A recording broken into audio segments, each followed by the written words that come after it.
mamasyal dito kasi wala siyang entrance. Tapos mag-i-enjoy ka pa sa mga halaman, no?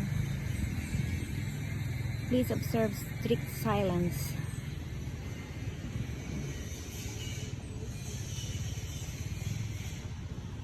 Ay, nag-enjoy talaga akong mamasyal dito. Pasyal na kayo dito. Kasi nag-enjoy talaga kayo. Promise.